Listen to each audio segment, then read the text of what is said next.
Let us sing together. I can choose peace in spite of this. I can choose peace in spite of this. I can choose peace in spite of this. I can choose peace to find my bliss. When I choose peace, I am peace. Would you sing that again with me? I can choose peace in spite of this. I can choose peace in spite of this. I can choose peace to find my bliss. When I choose peace, I am peace.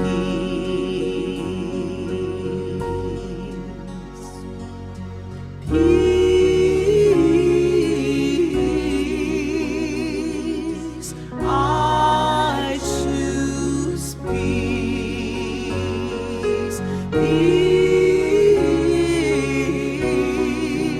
When I choose peace, I am peace. Let's sing that again. Peace. I choose peace. Peace. When I choose peace, I am peace. When I choose peace, I am peace. Once more. When I choose peace, I am peace.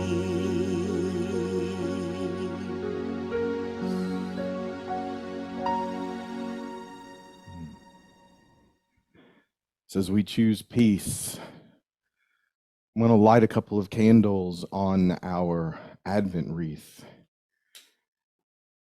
We light the candle for faith, and we light a candle for peace.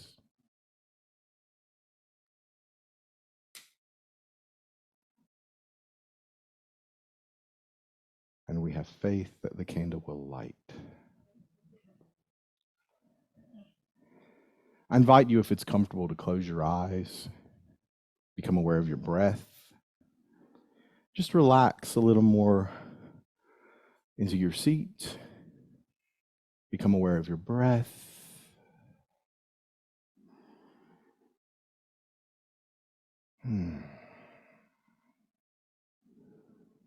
We have this transcendent experience of divine mind, God, good, love.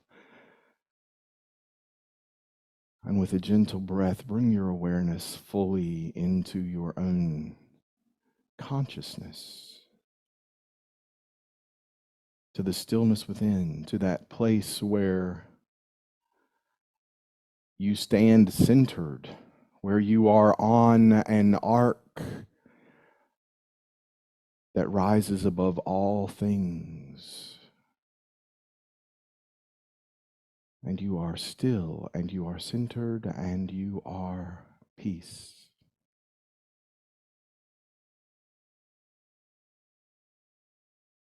I choose peace because I am peace.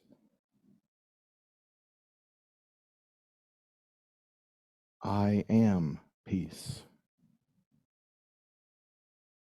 I am peace. Say that with me. I am peace.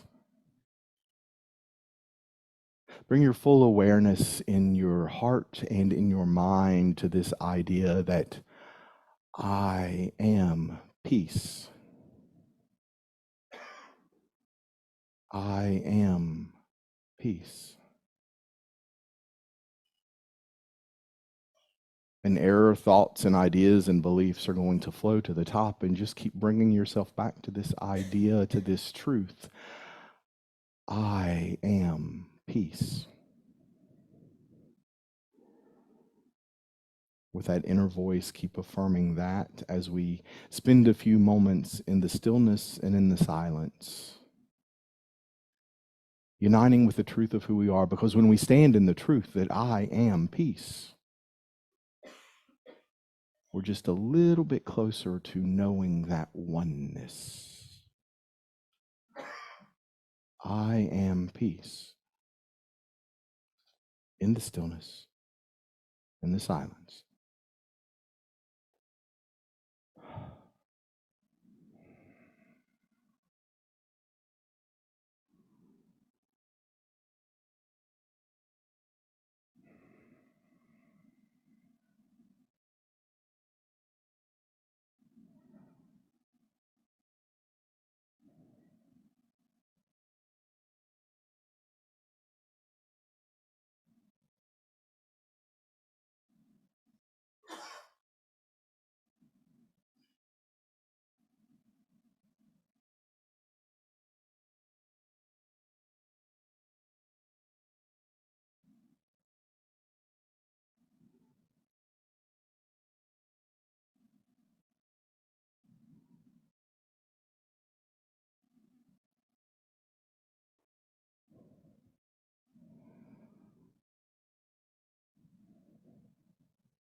Peace is an aspect of my divine identity.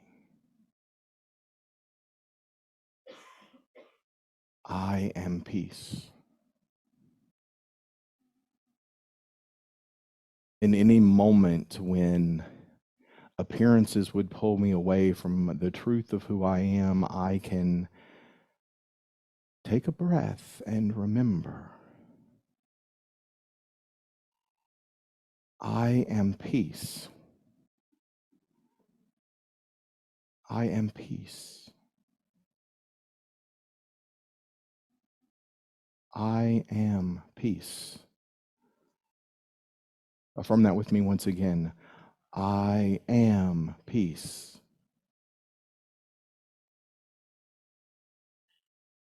And with an awareness of this divine potential within, I invite you to bring your awareness back to this moment, to this place, wherever you are in this manifest world. Bring your attention back now, knowing I am peace. I am peace. I am peace. And so it is, and so we let it be.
Last time. When I choose peace, let's affirm it. I am peace.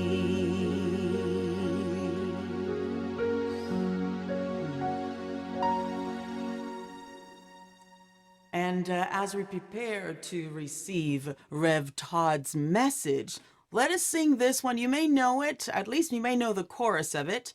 And so if you will join me, it's called Let It Go by Luba. And I've changed the words a little bit. Let it go, let it go, let it free your body, let it move your soul. Let it go, oh no, we are made, we are not born. Let it go, let it go, let it free your body, let it move your soul. Let it go, oh no, we are made, we are not born.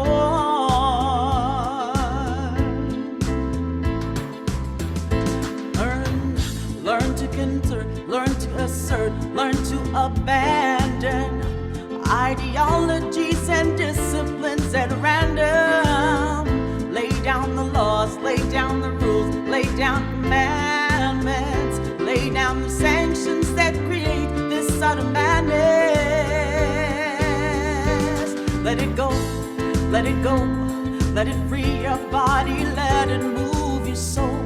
Let it go, oh no, we are made, we are not born. Let it go, let it go, let it free your body, let it move your soul. Let it go, oh no, we are made, we are not born. Let it go, let it go, let it free your body, let it move your soul. Let it go, oh no, we are made, we are not born. Let it go, let it go, let it free your body, let it move your soul. Let it go, oh no, we are made, we are not born. Let it go, let it go, let it free your body, let it move your soul. Let it go, oh no, we are made, we are not born. Let it go, let it go, let it free your body, let it move your soul. Let it go, oh no, we are made, we are not born.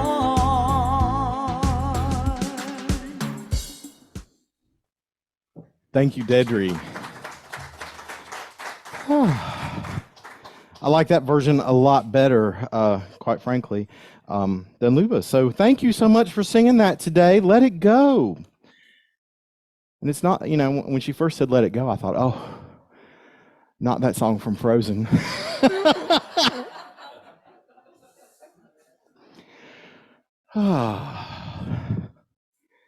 Peace.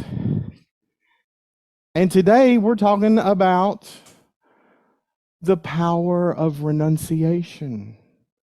What on earth could those two things have in common? Everything. Everything. Renunciation, the color russet. Look at this beautiful candle. It's not russet. I was told, where is your russet, Todd? I was like, right here. And they're like, that is not russet. It's not russet, is more that color of the tilled earth. The tilled earth. When we prepare to plant our crops, we have to get the soil ready to do that work. Part of getting the soil ready, the soil of our consciousness, is to do our renunciation work. Renunciation, according to the revealing word, renunciation, a letting go of old thoughts in order that new thoughts may find a place in consciousness. A healthy state of mind is attained when the thinker willingly lets go of the old thoughts and takes on the new. This is illustrated by the inlet and outlet of a pool of water. The center of renunciation, sometimes called elimination, is the lower part of the abdomen, carries forward the work of elimination of error thoughts from the mind and the waste from the body. We have to get rid of those things that no longer serve us, because if we don't, they become toxic to us. Anybody have any toxins in your life? Maybe. Sometimes we invite toxins into our life. You know, you turn on the TV, there's some toxins in there if you don't carefully curate what you're going to look at. There are some toxins in social media if you're not careful about what you do. There are toxins in our life because we surround ourselves with people that we love, but sometimes they misuse some of their other faculties, just like we do sometimes. Sometimes they will misuse their will, they will misuse their power, they will misuse their love. Sometimes we do the same thing. And so, one of the biggest ways that we use this power of renunciation, this experience of release, is forgiveness. Forgiveness. I wish I could stand up here and give you a huge, beautiful,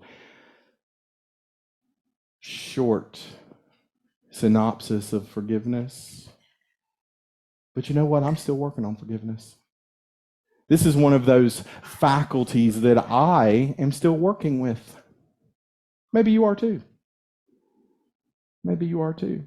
See, and part of my forgiveness work doesn't even have anything to do with my life. And maybe some of you might be that way. I don't know if you know this about me, but I like to fix things.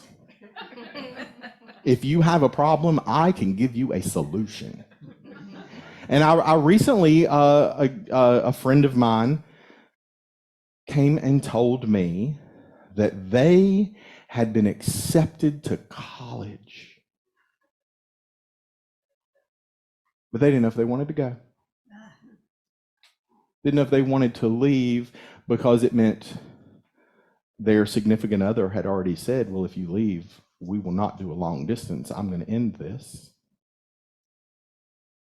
Some family members are like, well, you don't really want to go that far away, do you? It's not that far away. And of course, because I'm a fixer, I was like, let me tell you what you need to do. And I had to use this power of wisdom and understanding, gold and silver, to use elimination and affirm, you just need to listen.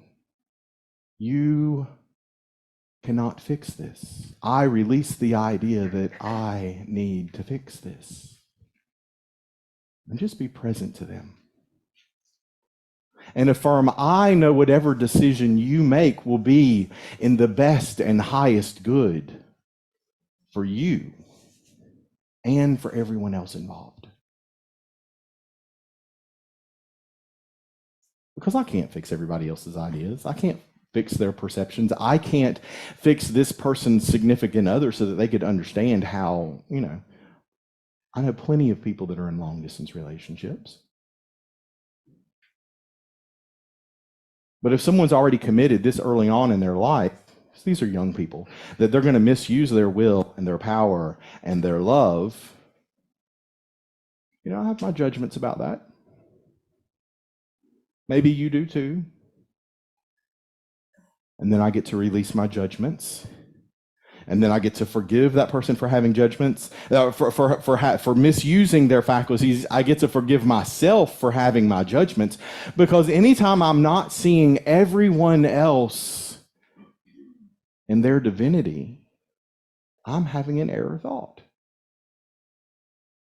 Can you understand this? Can you see this? That this is the truth. When anything that we are doing that is separating anyone else from the Christ of who they are, we are making it okay for us not to show up as the Christ of who we are.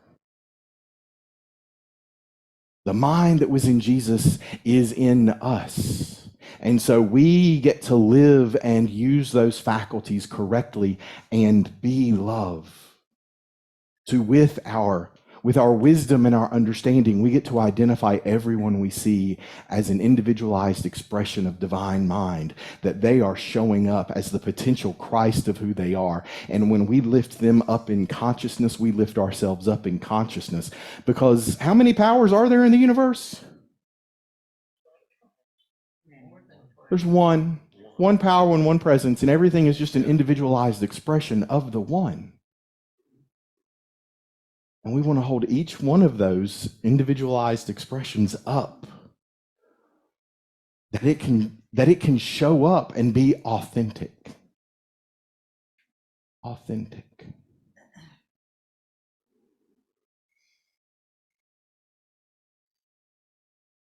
And to do that, we have to be willing to be authentic. Ooh, that can be scary to do sometimes. Because when I'm going to show up and be authentic, I don't know if you've ever had this experience, but when I get ready to say, this is who I am, sometimes I'm afraid somebody might not love me anymore. They might not like me anymore. So now I get to do my renunciation work around my codependence. You know, if y'all know anything about that.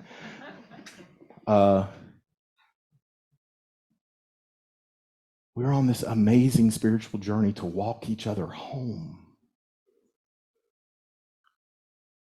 And until we can show up and be authentically who we are called to be,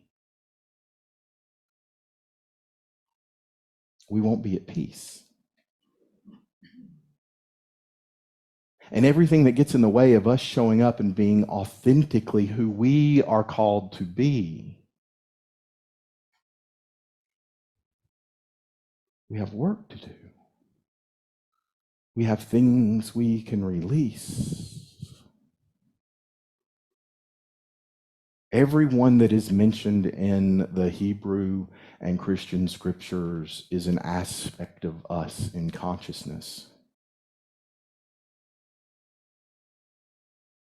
You are also the Magi.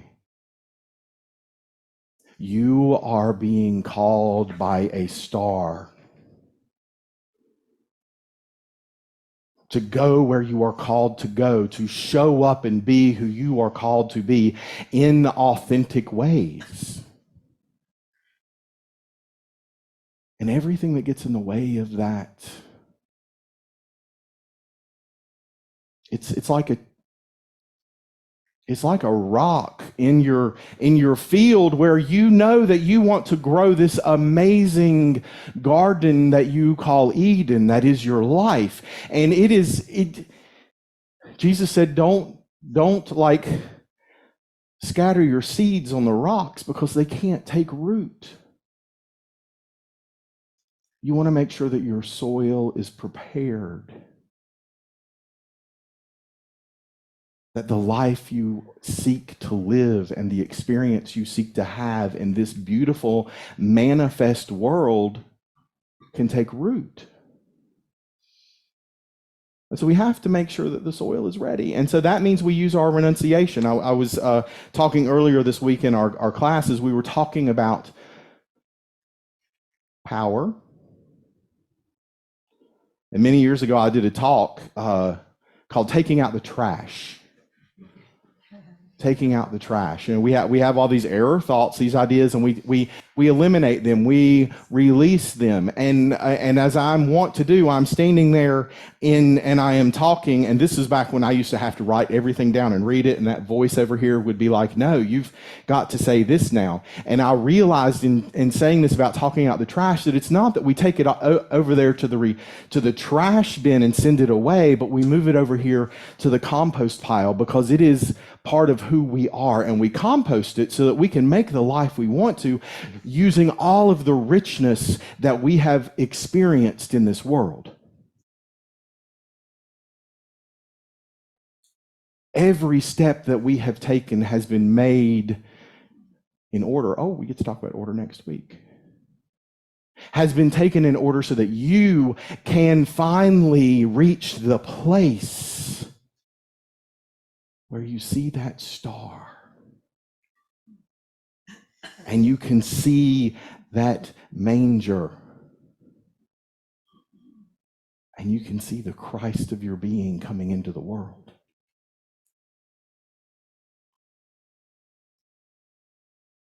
That star is your star. No one else has the same star. That's why there are a million, trillion, thousand different stars in the sky, because we each have our own star that is pulling us into the truth of who we are so that we can be authentic, so that we can show up and we can be Shelby Christ, and we can be Karen Christ, and we can be Ike Christ. Because right now, I am the Christ in potential. Say that with me. I am the Christ in potential. We're being called into that life. Now, are we all going to make it in this lifetime?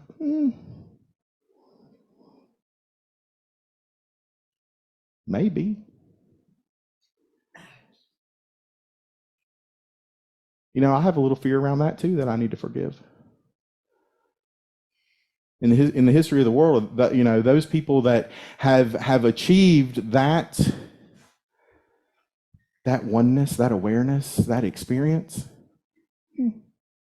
we have a habit of not treating them very well. Some of them we even crucify, because they shake things up. Because there are a lot of people that are committed in this world for us to not show up with authenticity. They would much rather us fit into their little box and their idea of who we are. Do you know anybody like that? Maybe related to somebody like that. Maybe that's just me.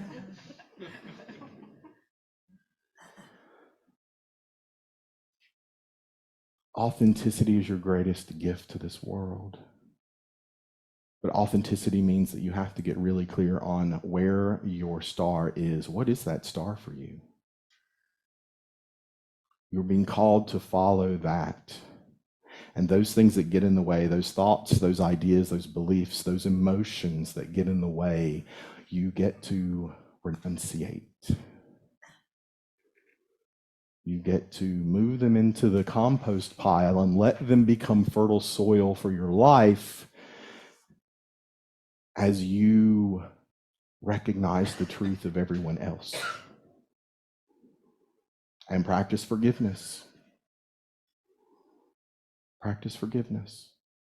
Because forgiveness is about us, yes? It is. It's about us. It's not, you know, nobody else. When we get mad and we're angry and we're holding on to a grudge, anybody hold on to a grudge? Woo, white-knuckled. We think that we are going to, you know, hurt somebody else by holding a grudge, and what we do is we shackle ourselves into this limited idea of who we can be and who we are. And you know what it does to them? Not a thing. They go on their merry way. You know? So we practice forgiveness for ourselves. We do our denial and affirmation work. We talk a lot about affirmations in unity and how we affirm from the truth of who we are and we claim it. And we say things like, I am peace, I am wisdom. I make every decision from the Christ of my being, and so I have divine wisdom and understanding that guide my decision making. But sometimes we fail to do the denial, because even though we are claiming that, we still have this hidden little belief, this you know, that I don't know, that toxic plant that has sent runners out into our field that are still there. And so we haven't rooted out all those dangerous ideas and those dangerous thoughts that aren't really true. Those toxic vines. I had a bunch of them in my yard when I lived in Greensboro. Those beautiful ivy flowers, but they had those big thorns on them. I called it devilweed. I don't know what it really is, but you know, you try to grab a hold of it even with leather gloves on, and you know, you'll get a thorn in your hand. And you can rip them up, and then they show up somewhere else in the yard because those roots are everywhere. And if we don't do the work of weeding out those insidious ideas and beliefs that don't serve us, Those thoughts and beliefs are going to show up and they're going to choke out that which is true. And so we can use our denials. Fear has no power in my life. I am powered by the wellspring within that is intelligence, that is wisdom, that is substance, all showing up right now. We're not going to deny that things don't really exist because that does not work. We deny that things have power in our lives. And in doing that, we give our power to absolute good and unconditional love. We do that.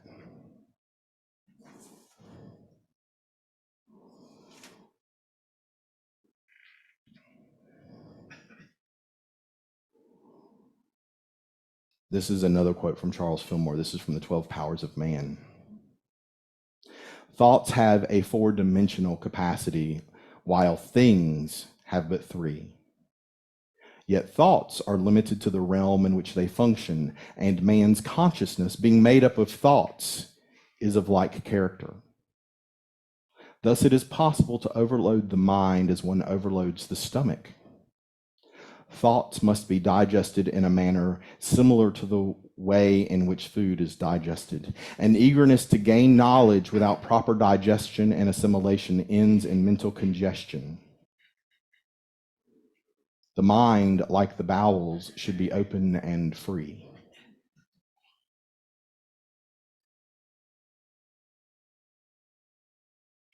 We want our minds to be open and free. So use your faculty of elimination, renunciation. It takes some introspection to be aware of what no longer serves you, because some of those thoughts and beliefs and ideas and feelings, they have served us well to keep us alive. Yes? Because we're all sitting here together, alive and joyous, singing together.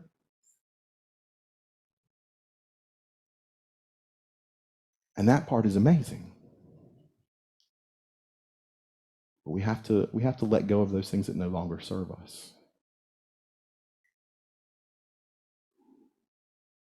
Because we're on an adventure, this great spiritual, physical adventure of our lives, and we are climbing.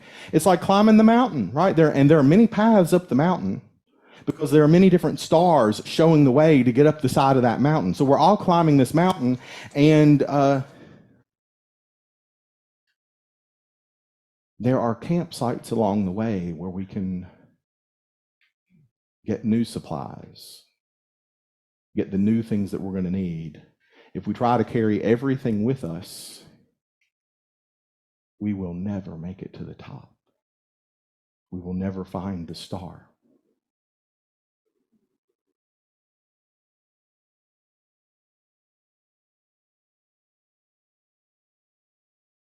So your challenge this week, if you're up to accepting it, is to be aware, be awake. What is showing up in consciousness for you? What thoughts, what ideas, what beliefs, what physical emotions are showing up that are keeping you from being authentic in this world? See what you might need or want to do to eliminate those things from your life. Figure out what's yours to do. Do the forgiveness work, do the denials, affirm the truth that you want to experience here in this amazing adventure. But you got to do it. You got to work on this stuff every day, right? Because if we only do it on Sunday afternoons or Sunday mornings, it's a hobby. And that, friends, is the message I received today. I love you all. Blessings.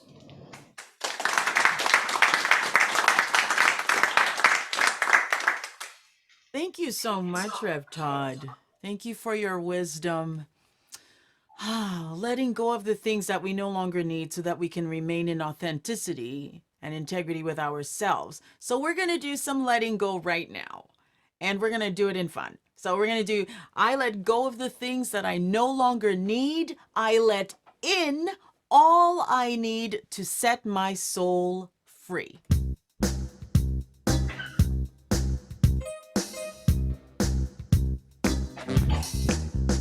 I let go of the things that I no longer need. I let in all I need to set my soul free. Let's sing it. I let go of the things that I no longer need. I let in all I need to set my soul free. Sadness, get out the door. Joy, come on in. Despair, get out the door. Peace, come on in. I let go of the things that I no longer need. I let in all I need to set my soul free. I let go of the things that I no longer need. I let in all I need to set my soul free. Hatred, come on, get out the door. Love, come on in. Doubt, get out the door. Faith, come on in. I let go of the things that I no longer need. I let in all I need to set my soul free. I let go of the things that I no longer need. I let in all I need to set my soul free. Failure, get out the door. Success, come on in. Limitations, get out the door. Abundance, come on in. That's it. I let go